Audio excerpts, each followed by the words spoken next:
What's up, everybody? It's Jack with Jacked and Lean, Jacked and Lean Gym. I'm here with the other Jack of Jacked and Lean. He's 10 weeks out from his show right now, and we're gonna be putting him through a push day today, so you guys can see how we do things the Jacked and Lean way, from the epitome of how to do things the Jacked and Lean way himself. Jack trains the way we want our people to train. He obviously has built a lot of muscle as a result of it, and as we go through his prep, I want to give you guys just kind of a little taste of like how we are moving through our sessions at this point in time, not just executing reps, but some of our thought process behind, you know, the motions we have in, the volume adjustments we've made, things along those lines. So it should be a productive session. Let's get after it. So this video is gonna be a little bit different than normal. So I'm still obviously gonna run Jack through a session, but he's been training the way I want him to train for so long now. He has it completely dialed. Aside from my lead, I don't think anyone trains as like perfectly jacked and lean as Jack does. So I'm gonna kind of gauge his own warm-up weights a little bit. I'll step in if I feel like there needs to be something added. But we're gonna do push. So we're starting off with shoulders. Then we're gonna move into some like upper chest moves, finish off with some little bit of shoulders and some triceps. Shoulders has been a big emphasis for Jack all offseason, and if you've seen any of our transformations we put up on social media about him, his shoulders have absolutely blown the fuck up. It's been really, really productive. One of the biggest reasons for that was just not just the frequency and the volume, all the traditional stuff, but more so just the intentionality behind every rep. And we did add some more like kind of finishers at the end of his push sessions. And for someone with lagging delts, I do find that delts can be more responsive to some of that like abusive type work than other muscle groups. They can recover from a lot and they can take a lot. So adding in some like finishers, some six-way raises, things along those lines really help blow up his delts. So side back lateral raise, as you guys know, is one of our favorite things to start off with. Some sort of a lateral raise machine. Just get those shoulders warmed up and get them going.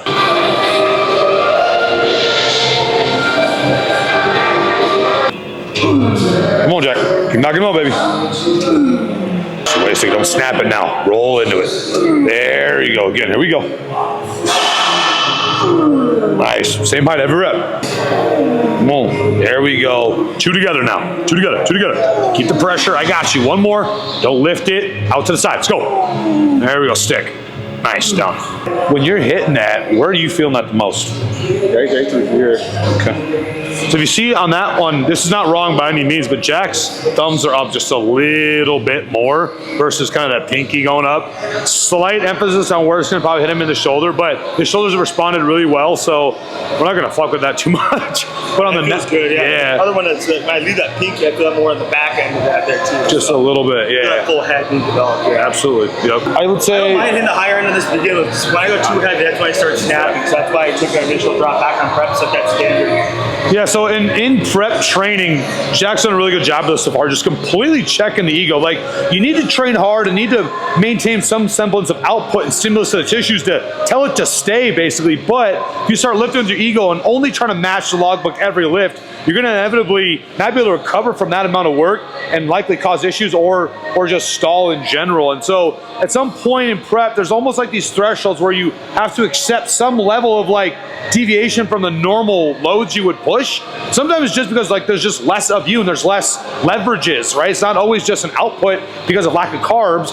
There's just less of you too. So, you know, neurologically as well, you might be a little tired, extra cardio, you know, all these kinds of things. So you guys need to make sure you're shifting your loads appropriately. As long as you're training hard and you're training to failure and your weights aren't a third of what they were, unless you're having shit form, I don't think there's any reason why your muscle will go away. Come on, Jack. Same height every rep. Let's go.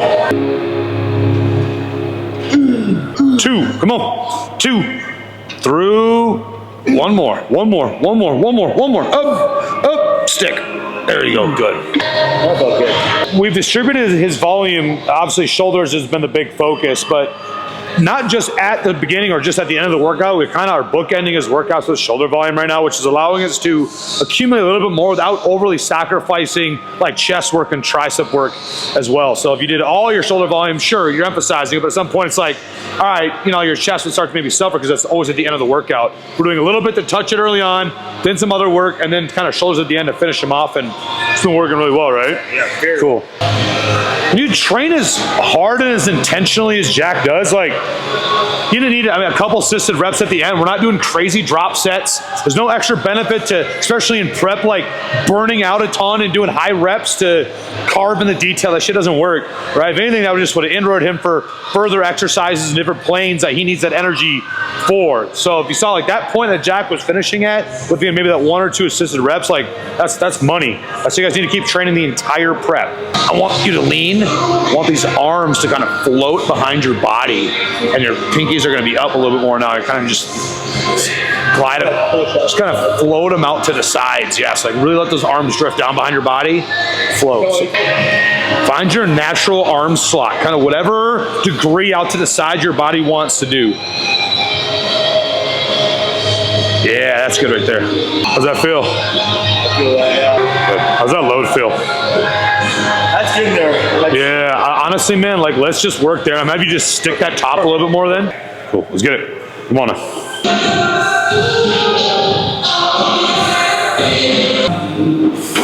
Good, you have your target at the top there. Tell you when. Good. Yep, keep that slot. One more. Just give me something. Where does it take you? There you go. Good. On the first exercise, his thumbs are a little more up, which is, like we said, is going to hit a little more like kind of here. By turning his pinky down, we're going to hit just a little more here. So to create a well-rounded delt, I believe a degree of internal and external rotation is needed across a variety of exercises. Dude, your shoulders have blown up. They're actually crazy. I always give myself like no credit. Carson, insert a graphic of Jack's transformation. Let's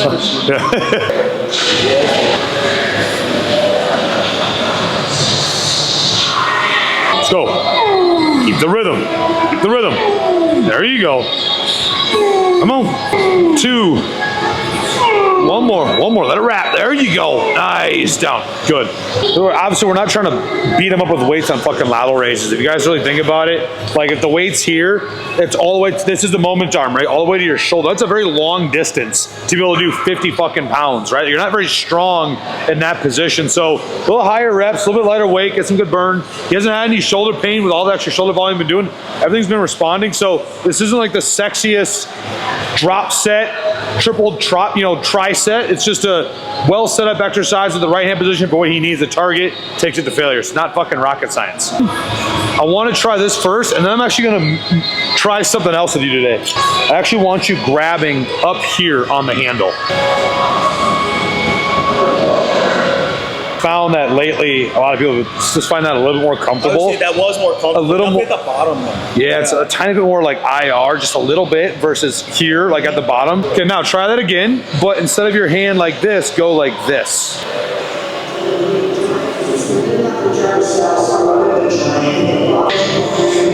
You guys see that like level of intent? He's not just flying through the motion, and then if you, especially on this one where his shoulder's a little more vulnerable position, he's not just like, oh, fucking good, right? He's like, I got to get the pressure in my hand right. I see him looking at just make sure he's expanding his rib cage. Like, that's next level training. That's why Jack has fucking transformed, is because he has that level of intent on every fucking rep of every set he does. We're gonna try one more. I can't guarantee this is gonna work. Try this. So now you're gonna be leaned forward a little bit. There you go. How's that feel? Yeah. Nautilus, you like that? I think that's the winner. Let's try that. I love trying new shit. So if you guys see how the pad is going kind of like at a reclined angle, but when we put this one on, now it's going the opposite way, which is gonna change his arm position relative to his torso to trace more like we would on this Nautilus 70-degree incline, which is kind of coming up through this range. It's a very similar position. As you fail, don't throw it through. How's that feeling? Good weight? Okay, looks good. There you go. Yep.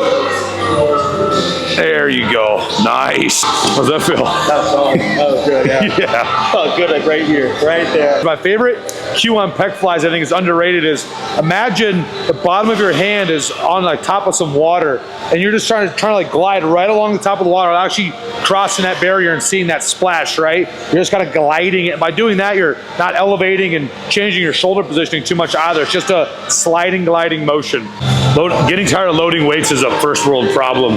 Some of those leg press motions, man, golly. I better not see that you're checking. No, you'll never see me complain. I'll say it. I know you won't. I'll do it. Hey man, I like it. feel a little fatigued. Oh, what's up? I just loading the weights is getting tough, man. Yeah,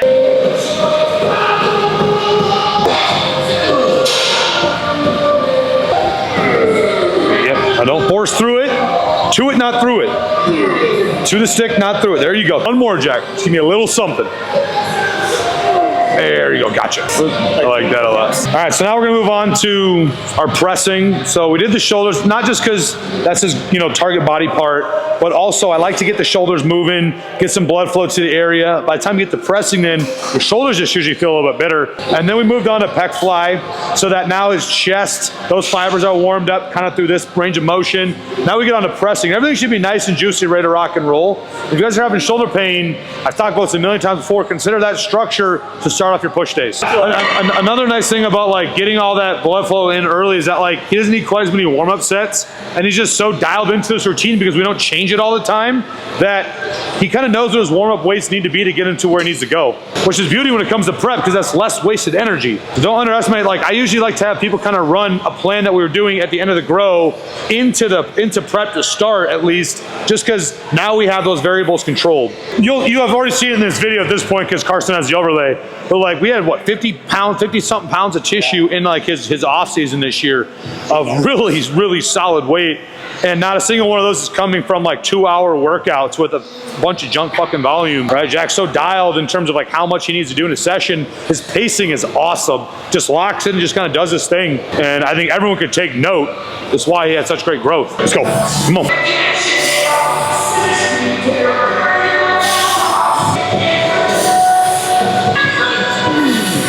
That's for a couple now. Let's go. Start. One more. Yep. Press. Right it through. There you go. Do a little extra flex.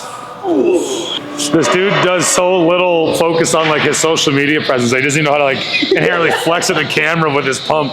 I just speak for itself.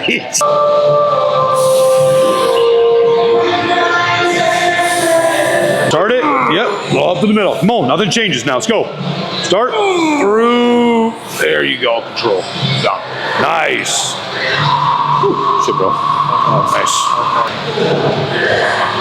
Especially if you start to get pretty good pumps in prep. I see a lot of guys think like, oh, hey, now's the time to like add more volume. It's like, fuck, I feel so good. You gotta remember that you only feel good because of you only feel that good because of everything you've been doing up to that point. The volume you've been managing, the recovery cycle you've been on. That's why you feel so good. So if you catch a good flow in prep, like keep that. Don't start adding on, especially if like things are moving at the rate you want. Of course, if you stalled and you feel good, that means you have more room to push. But if you're like, fuck, I feel good, weights drop and feel tight, don't start adding more and more and more just because you think you can eventually hit that wall instead of staying in the rhythm you've been in.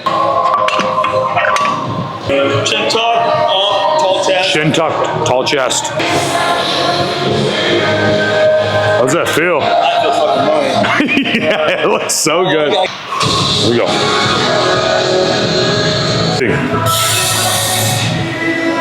Same rhythm. I got you. Again. Right through. Good. One more. Press. That's it. Down. Dude, I love this piece. I love that handle. I've never done that high before. Mm-hmm. That's nice. Now you don't have to load as much weight on this too. I know, right? I'm all for that. we already know he's all for that. As a brief intermission, I'm actually gonna have Jack kind of break you guys down like his current thoughts on prep, like how he's like rolling through it from like a mental perspective, because honestly his like mental approach to everything he does is so insanely elevated, and I've seen it evolve so much firsthand. So just for any of those of you watching this, especially like the prep element in this video, Jack's gonna talk to you guys a bit about how he's approaching prep from the mental perspective. Well, personally, it all started with my first prep and kind of finding my flow within that too. I had some hiccups and a lot of different things, going through different emotions. That first prep, I definitely did not know how to handle some of those things and seeked out different bouts that I knew weren't the right ways to approach it, but I didn't know any way better. So from that first prep, I've gained that experience. The biggest thing in life that I feel is the most valuable thing is learning from your experiences. Everybody say experience trumps all, and I think experience that you learn from trumps all. So many people go through life and have a lot of experience with age, right? But have they learned from their experiences? That's the difference there. You have to be intentional with what you're doing and learning from what you did. Learn, apply, and adapt's a big thing I have that way. So I've learned from my past prep, and that carries over mindset now. My big thing for this prep here is be in the moment and win the moment, and enjoy every moment of that, right? If I'm in the moment, I'm able to obtain all the opportunities that come towards me and really feel as different stimuluses, the good and the bad, right? And one thing I come to me, I feel that hunger hit me, right? I notice it, I embrace it, I praise it, and then I let it go, right? I embrace the fact that, hey, this is a choice I'm making. I'm making this choice to be on prep to deliver my best self in all aspects. I notice it, I embrace it, this feels good, I praise it, I'm thankful that I'm in a position where I can make these choices, and I just let it go. I'm in that moment, and moving on. And from that past prep, it's brought me so much more confidence into this prep here too, and the fact that I know I'm gonna get through it. I have that conviction and belief in myself, and that's something that has carried on day in and day out that way. Is every day I live, I become more confident in myself, and I want more for myself. I want to develop more as an individual that way. That's something prep has truly taught me, and being under the Jack Lean umbrella has taught me that much more. How to do it right and how to expect more of yourself and surround yourself with individuals who expect a lot out of you, and in turn you expect a lot out of them. What does that lead to? A lot of damn success in all of our lives that way. So through prep, I can't wait to continue learning, applying, adapting through all these, being in the moment, going through the highs and lows, but always coming on to the other end stronger. That's fucking fire, y'all. Honestly, remember, prep is something you're putting yourself through. That sounds so cliche, but it's the truth at this point. And if you look at prep as a fucking burden, you're not gonna get through it. But if you look at it as a chance to evolve, find an insane level of rhythm that you had not even experienced coming into prep. Some of my competitors talk about like, wow, by the time prep's done, like what am I gonna do without prep? And it's not even just because of the show, it's because they became more efficient with everything in their life. Their thought processes, they cleaned out the negative energy and people in their lives, right? All these things that they're inefficient in, they're now more efficient in. And so that structure that comes with prep is insane. So if you combine that structure with the desire to like seek that and evolve yourself, I think you're gonna come out of prep, not just with a great physique, but just a more elevated version of yourself in general. And that's like what we preach at Jacked and Lean. So, and one thing that really helped me find is like my why behind why I'm doing everything in life, right? Through prep, what Jack kind of just hit on there, you're so fatigued and so like de-energized that you're only gonna pour your intention to things that you find are on your high priority list, right? And that was for me, my faith, my family, and my occupation, right? How can I continue pouring into that? And by focusing on that led to my structure. That structure led to freedom. That freedom led me to live the life I want to live and becoming the architect of my own reality. And the best part of all that is that you only get to chase more of it, that constant chase of excellence on the daily. with that, let's have set 2.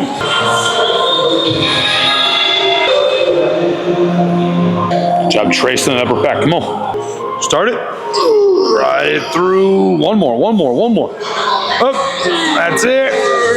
Down. Nice. Done.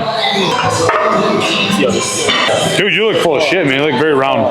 It's good. I like how you're still getting good pumps at this point.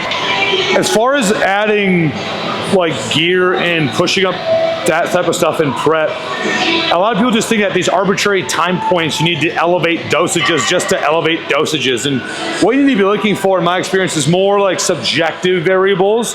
Are pumps greatly diminishing? Is the physique looking significantly flatter? Is, performance going down? Like that's obviously objective, but just the feeling of like the oomph in the gym is decreasing, like your recovery is down more than it should be, then it's probably time for a dosage increase. But just because you're at 12 weeks out or 9 weeks out and you have like these perfect titrations in your head, doesn't mean you need to always take them. If you're feeling good, you're still getting good pumps, and even if your food is low, ride it out a little longer, because that's just less time under the curve of exposure that you have that lets you ramp it up even harder if you need to long term. But also, like, don't be surprised if you're actually holding more tissue than you thought, because if you're training hard and don't have any PDs in at all, it's gonna be really hard to lose any muscle. So save some of that runway if you're able to.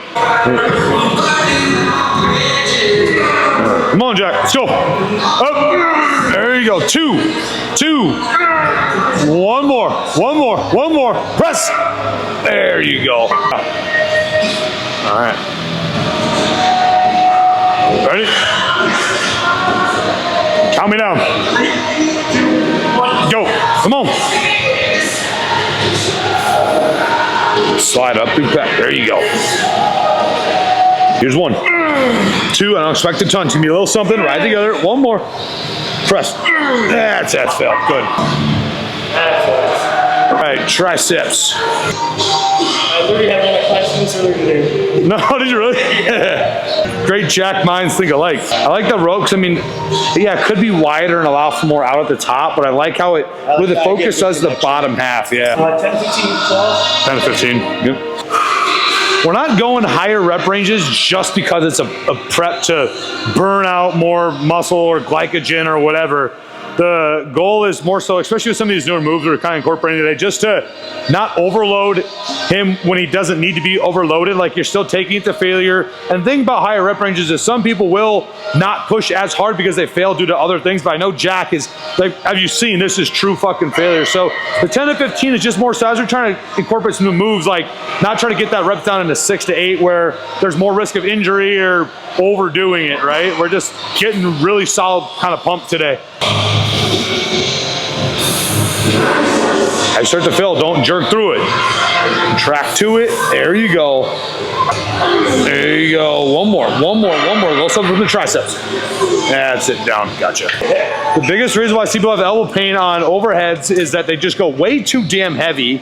And then 2, they're not allowing themselves to actually experience the benefits of this one, which is really kind of loading that stretch position. So because it's too heavy, ego, all kinds of things, they're not allowing that elbow to actually flex and that hand to sink down behind the head. You got to let that shit like sink deep through the range of motion. Type of kind of finisher maneuver for Jack, something like again a 6-way raise, mechanical drop set, something to just burn those delts out a little bit more aggressively than just the kind of basic exercise we've been doing. Some people, that's all they need. For Jack and his delts, we wanted to really emphasize them. We learned he could handle it, and it's responded as a result.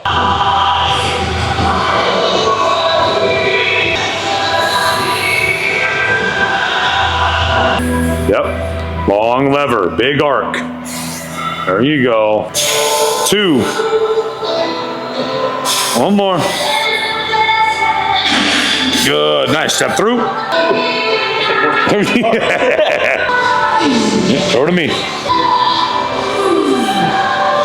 2, just give me a little something. Sweep, scrape them knuckles on the ground. 1 more, knuckles on the ground. There you go, good. Strong wrist, don't let them flick. There you go. Nice, just like that. Come on, Jack, last of the day. Last of the day. 2. 1 more. I don't know. There you go, good, nice, step through.